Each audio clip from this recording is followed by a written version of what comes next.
స్తోత్రమేసయ్య. ప్రియమైన దేవుని బిడ్డలారా, క్రీస్తు నామములో మీ అందరికీ సమాధానం కలుగును గాక.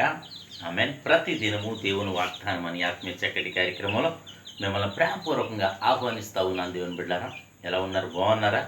ఉదయాన్నే లేస్తున్నారు కదా, ప్రార్థన చేసుకుంటున్నారని నేను నమ్ముతున్నాను. మీరు దీవించబడుతున్నారు దినదినం.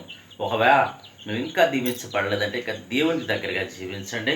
అలాగే నీవి దినం ఒకవేళ దేవునికి దగ్గరగా జీవిస్తున్నప్పటికీ నువ్వు ఆశీర్వాదం చూడలేకపోతున్నావు అంటే నేను నీకు చెప్తున్నాను, ఒక దినం రాబోతుంది, నువ్వు అత్యధికంగా ఆశీర్వదించబడతావు. ఎందుకంటే ఆయన ఆకాశ వాక్యంలో ఇస్తాడట, పట్టజాలనంత విస్తారమైన దీవెనలు కుమ్మరిస్తానని వాగ్దానం చేస్తున్నాడు. కనుక ప్రియమైన దేవుని బిడ్డలారా, ప్రతి ఒక్కరూను దేవునికి దగ్గరగా జీవించండి, దేవునితో ఉండండి, ఆశీర్వాదములు మీ సొంతమని మీకు తెలియచేస్తూ ప్రతి దినము దేవుని వాగ్దానం అని ఆత్మీయ చక్కటి కార్యక్రమంలో వాగ్దానం చదువుకుందని చదువుతున్నాను.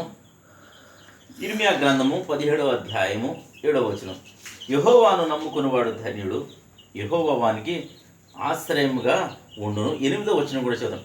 వాడు జలముల యొద్ద నాటబడిన చెట్టు వలె నుండును, అది కాలువల యొద్ద దాని వేళ్ళు తనను, వెట్ట కలిగిన దానికి భయపడదు, దాని ఆకుపచ్చగా నుండును, వర్షం లేని సంవత్సరమున చింత నొందదు, కాపు మానదు. దేవునికి స్తోత్రం. చక్కటి వాగ్దానం ద్వారా దేవుడి నిద్ర మాట్లాడుతాడు. యెహోవాను నమ్ముకుని వాడట మరి ధన్యుడట, యెహోవా వానికి ఆశ్రయంగా ఉంటాడట.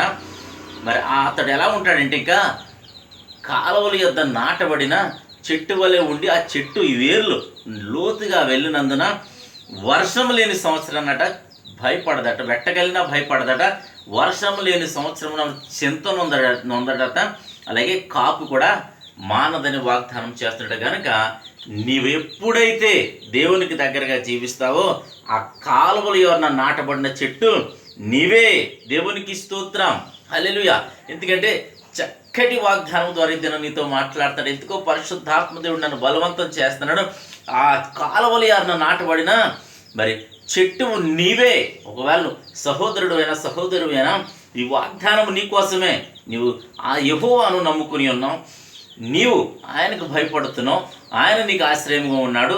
ఆయన నీవు కాలువల యొద్ద నాటబడిన చెట్టు వల్ల నువ్వు ఆశీర్వదించబడతావు, దీవించబడతావు.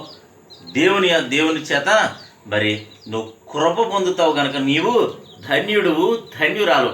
ఈ దినం నీకున్న వ్యాధిని బట్టి, శోధనను బట్టి, అప్పులను బట్టి, అనేకమైన నిందలను బట్టి ఒకవేళ నీవు కృంగిపోతున్నావేమో, నీకు శుభవార్త.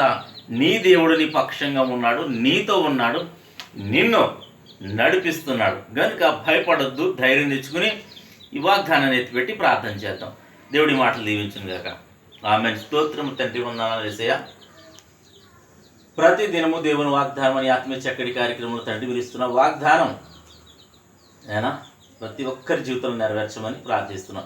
యూట్యూబ్ ద్వారా, షేర్ చాట్ ద్వారా, ఫేస్బుక్ ద్వారా నా తండ్రి రోడ్డు మార్గం వెళ్తూ చదువుతున్న ఎంతమంది ప్రజలు చదువుతున్నారు, వారందరి జీవితాల్లో నా తండ్రి ఈ వాగ్దానం నెరవేర్చమని ప్రార్థిస్తున్నా, దీవించమని ప్రార్థిస్తున్నా.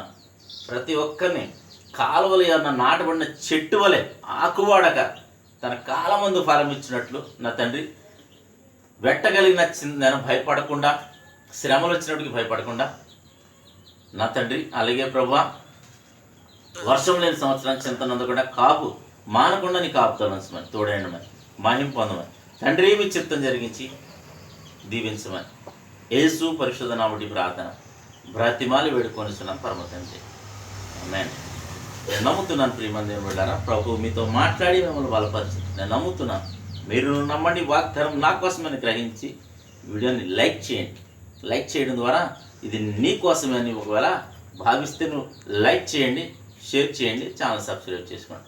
మంచి మంచి కామెంట్స్, ప్రార్థన అవసరాలు మీరు తెలియచేయండి. దేవుడు నిన్ను కుటుంబాన్ని దీవించును గాక. ఆమేన్.